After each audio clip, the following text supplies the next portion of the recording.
ഈ പ്രവർത്തനങ്ങൾക്കാകെ നേതൃത്വം കൊടുത്ത നമ്മുടെ ഏറ്റവും പ്രധാനപ്പെട്ട വികസന രംഗത്തേക്ക് സർവകലാശാലയെ കൈപിടിച്ചുയർത്തിയ അഡ്വക്കേറ്റ് ജി മുരളീധരൻ്റെ നേതൃത്വത്തിലുള്ള സിൻഡിക്കേറ്റിൽ പ്രവർത്തിക്കാൻ കഴിഞ്ഞതിലുള്ള അഭിമാനം ഈ അവസരത്തിൽ ഞാൻ തീർച്ചയായിട്ടും രേഖപ്പെടുത്തുകയാണ്. അതോടൊപ്പം അഖിലേന്ത്യാ അടിസ്ഥാനത്തിൽ തന്നെ അക്കാഡമിക് ഫാസിസം വരുന്ന വഴികൾ ഇപ്പോൾ നമുക്ക് കൃത്യമായും മനസ്സിലാവുകയാണ്. അക്കാഡമിക് ഫാസിസം എന്ന ഒരു കാഴ്ചപ്പാട് എത്രമാത്രം ഇന്ത്യയെ സ്വാധീനിക്കാൻ തുടങ്ങി, ഇന്ത്യയിലെ സർവകലാശാലകളെ, കലാലയങ്ങളെ വേട്ടയാടാൻ തുടങ്ങി എന്ന് ഇപ്പോൾ തെളിയിച്ചുകൊണ്ടിരിക്കുകയാണ്. ദളിത് ജനവിഭാഗത്തിൽപ്പെട്ട വിദ്യാർത്ഥികളോട് എത്രമാത്രം ക്രൂരതകളാണ് ഇന്ത്യയിൽ അരങ്ങേറുന്നതെങ്കിൽ അതിൻ്റെ ഒരു ഭാഗം കേരള സർവകലാശാലയിലെ കാര്യവട്ടത്തെ ഒരു ഗവേഷകൻ നേരിടേണ്ടി വന്നു. സർവകലാശാല കക്ഷി രാഷ്ട്രീയ ഭേദമന്യേ എല്ലാ ജനവിഭാഗങ്ങളുടെയും ആശ്രയ കേന്ദ്രമാണ്. സർവകലാശാല സിൻഡിക്കേറ്റ് ഒരു വ്യക്തിയല്ല, അതൊരു രാഷ്ട്രീയ നിലപാടിൻ്റെ ഭാഗമായവരുടെ കൂട്ടായ്മയുമല്ല. വ്യത്യസ്ത നിലപാടുകളുള്ളവർ അവിടെയുണ്ട്. ഏത് അജണ്ടയും അവിടെ ചർച്ച ചെയ്യാം. ജനാധിപത്യപരമായി ചർച്ചയ്ക്ക് ശേഷം ഭൂരിപക്ഷ തീരുമാനമനുസരിച്ചോ ഏകകണ്ഠേനയോ തീരുമാനങ്ങൾ എടുക്കാം. പക്ഷേ ഇവിടെ താൽക്കാലിക വി സി ആയിട്ടുള്ള മോഹനൻ കുന്നുമ്മേൽ ജനാധിപത്യത്തെ ലവലേശം പരിഗണിക്കാതെയാണ് മുന്നോട്ട് പോയിട്ടുള്ളത്. ബോർഡ് ഓഫ് സ്റ്റഡീസിൽ തൻ്റെ സംഘപരിവാർ സഹയാത്രികരെ കുത്തി നിറയ്ക്കാൻ അദ്ദേഹം ശ്രമിച്ചുകൊണ്ടിരിക്കുന്നു. ബോർഡ് ഓഫ് സ്റ്റഡീസുകൾ പിടിച്ചെടുക്കാനാണ് അദ്ദേഹത്തിന് ലഭിച്ച നിർദ്ദേശം. അതാണ് അദ്ദേഹം ഇവിടെ ഇപ്പോൾ പ്രാവർത്തികമാക്കാൻ ശ്രമിക്കുന്നത്.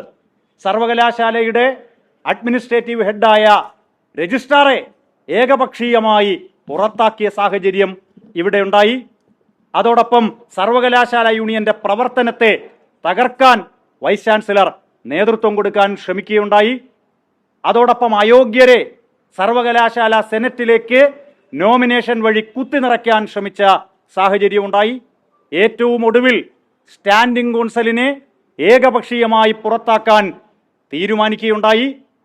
കുന്നുമ്മൽ തറവാട്ടിലെ കുടുംബയോഗത്തിലെ വക്കീലിനെ തീരുമാനിക്കും പോലെ കേരള സർവകലാശാലയുടെ സ്റ്റാൻഡിംഗ് കൗൺസിലിനെ തൻ്റെ സഹയാത്രികയെ, സംഘപരിവാർ സഹയാത്രികയെ തീരുമാനിക്കുന്ന സ്ഥിതിവിശേഷമാണ് ഇവിടെ ഉണ്ടായത്.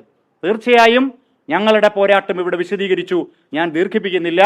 വിദ്യാർത്ഥികളും അധ്യാപകരും ഗവേഷകരും അനധ്യാപകരും അടങ്ങുന്ന ഒരു വലിയ ജനസമൂഹം ഈ സർവകലാശാലയുടെ ജനാധിപത്യം സംരക്ഷിക്കാൻ കൂടെ ഉണ്ടാകും, ഒപ്പമുണ്ടാകും. സർവകലാശാല സിൻഡിക്കേറ്റ് മെമ്പർമാർ എന്ന നിലയിൽ ഞങ്ങൾ ഇത്രയും കാലം ഈ സർവകലാശാലയ്ക്ക് വേണ്ടി പരിശ്രമിക്കുകയുണ്ടായി.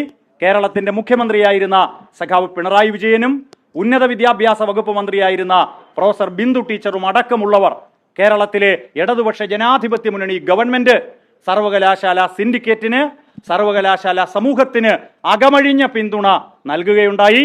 ഇപ്പോൾ അപകടകരമായ സൂചനകളാണ് വന്നു തുടങ്ങിയത്.